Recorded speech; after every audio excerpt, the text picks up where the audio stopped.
Gambling. The term gambling refers to act of betting of money on an event with an uncertain outcome, guided by intent of winning additional money from what has been initially staked. People take to gambling as a way to escape their stress, problems, and loneliness. For others, gambling is a means of recreation. However, it has been proven to be an addictive activity, leading gamblers to continue with gambling activities regardless of whether or not they are still earning gambling. Gambling is makapawala ko na siya kanang stress, loneliness, mga problems, ug modula sila, kanang dula is kanang malimtan lang ang mga problema.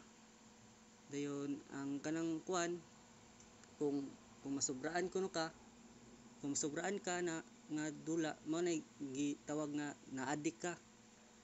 Tapos pagka-addict nimo, dira na mo sulod sa imong utok nga sige na kagdula nya sa una ra na sa sugod ra na kuan sige kag daog mo tong sige kag dula. Tapos pag kuan nimo pag kanang last na kanang pagkadugay is papildi ka, dindira na mosulod ay na sa una sa tao nga mangawat na lang kay para naay pangsugal.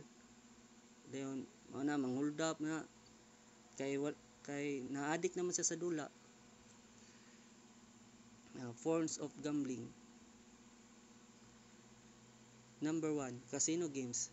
In Western countries, the most popular form of gambling is the casino game. At the casino, any game can, and most casinos are designed be played for money to entice gamblers to stay for long periods of time and spend money on seemingly harmless games. Gambling.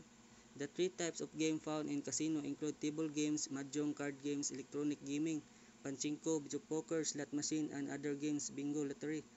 Casino games is legal na siya nga kanang pasugalan, kanang kasagara makita ning casino game is sa mga hotel. Basta makita niyo sa salida, makita mo dira itong mga dula na kanang dula sa kanang kuan kanang nay namatay kana makita niyo na ilang mga dula dira. Dayon dadira tanan mga dula ug unsay mong gusto dulaon, nay kuan table games, mahjong, card games, electronic gaming.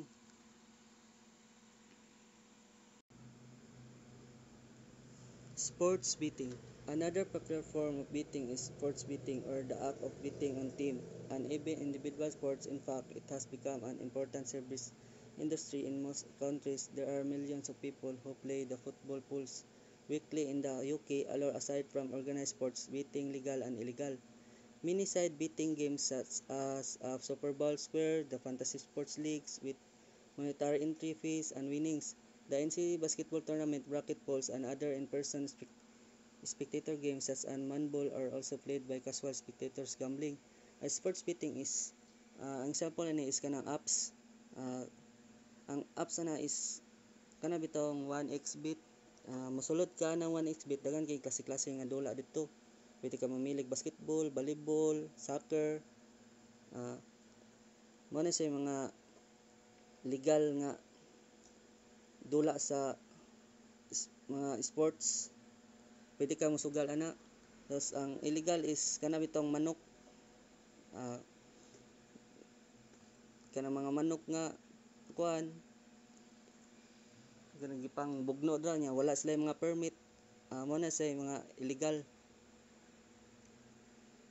Fixed odd betting. Fixed odd betting are done in many sporting events and even in the political elections. Here, bookies offer fixed odds on a number of non-sports related outcome league. The winner of television competitions such as American Idol, the direction of movement of financial indices and election results, interactive prediction, offer trading on at such outcomes in marks. Likewise, with shares of results are traded on open market. Fixed odd betting is parehas ra gyapon sa nasay kaparehas sa sports betting ang fixed odds betting. Ang fixed odd betting is kanang musugal bitaw kanang musugal ka kanang sa politika kanang magkuan mo kanang kuan magsinugalay mo kung isay mudaog ninyo, kanang sa TV, kanang sa boxing, kanang magtapok sa gawas, magsugal, manay fixed ad betting is pares sa sports betting, naraga pa sa kanang kapariha.